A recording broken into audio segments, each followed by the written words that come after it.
Scheels is going to be sponsoring Bat Demo Day. My name is Bucky Doran from K98.5. Joining me today we have Doug, and we're going to have a little bit of chit-chat about baseball. And let's talk real quick. You have a little bit of a baseball history, don't you? A little bit of a background, yep. Played high school, college, and then also did some high school coaching as well. Where'd you play at? Central College down in Pella, Iowa. My kid's interviewing down there. You can help me out a little bit, you think, maybe? To get him on the spot? Look at that. All right, it's on record. Bat Demo Day is basically open to kids for baseball and softball, ranging from t-ball on up to high school, college baseball, and your slow pitch leagues, so adult slow pitch, men's and women's, of course, too, with all kinds of bats for people to swing, hit, and try out, and then purchase as well. And the key word in there is that demos, they actually get to demo those bats, like you said, get a swing of them themselves. You get your hands on the product, yeah, which is what helps make purchasing it that much more fun. What's the most important thing that somebody should be looking at as far as the length and the actual weight of a bat? So the most important thing is also looking at regulations for what your league requires as far as different drops. So the drop is going to be the difference between the length and the weight of the bat. Certain leagues, divisions have certain regulations as far as how low that drop can be. High school being drop 3, junior high drop 5, and so forth. When they're actually looking for that with bats and stuff, heavy bats are the biggest thing. A lot of kids want to get those big heavy bats because they want to be the stud, home run hitter. But let's be honest, that's not the way it's going to work. No, it's not necessarily the biggest bat, the better. It's the quicker the bat swing, the better. That's what you're looking for. One of the things I've always taught my kid is, as you're swinging, as you're coming through and swinging, and if that bat starts falling below where your hands are at, it's too heavy of a bat. But what are some of the things then, as a parent, should they look at?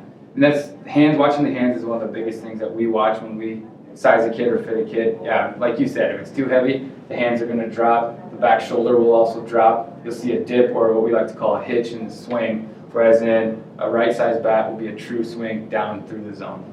Too long of a bat will have the weight way out too far out in the end. You'll see the hands drop again. Too heavy a bat, which usually is too long as well, same thing. Or they'll also be very, very slow in their swing. You can tell a difference in the speed swing as well, not necessarily just the hands because of the different weights. So typically, like I said, sometimes smaller is better. Quicker the bat, the more power you're going to have. We're talking about all these different bats for our Bat Demo Day with Scheels that's coming up. The composite bat, I don't think everyone really completely understands. There's actually different types of composite bats. So let's take a look at this Easton Mako that we have here. This is a two-piece bat, which you can see here from the break point, or the connection piece that they call it. And this is actually a two-piece composite. So composite barrel, composite handle.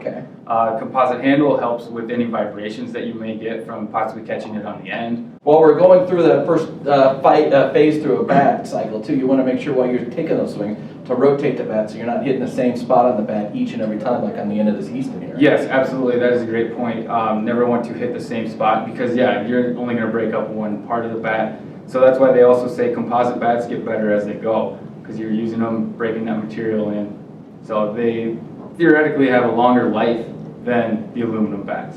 Now coming up on Bat Demo Day with Scheels, it's going to be at the Cedar Valley SportsPlex again Saturday. All kinds of different bats. Doesn't matter from what age you are. You're just barely able to hold the bat all the way up to the high school level, even the slow pitch softball. There's fast pitch softball, all kinds of different ones. And we're talking with Doug about, more specifically right now, kind of the slow pitch variety that goes on here. Now the slow pitch bat, completely different bat than when I was playing slow pitch. Now, man, oh man, talk a little bit about the science behind one of these bats. Now, slow pitch is basically gone specifically all composite.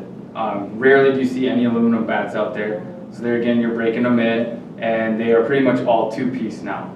It's just what everybody's looking for. It gives it that whip, kind of that more of a slingshot feeling, so you say, when you come through with the swing.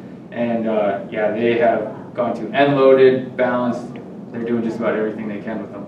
It's at the Cedar Valley SportsPlex. Scheels is going to be having Bat Demo Day, and it doesn't matter what style of bat, they're going to have it on demo. We're talking with Doug real quick. Doug, we got some prizes for people to get in there. And we're actually giving away a sweet deal on a Wilson A2000 ball glove. Make sure you come on down. Bat Demo Day is Saturday, and it's at the Cedar Valley SportsPlex in downtown Waterloo.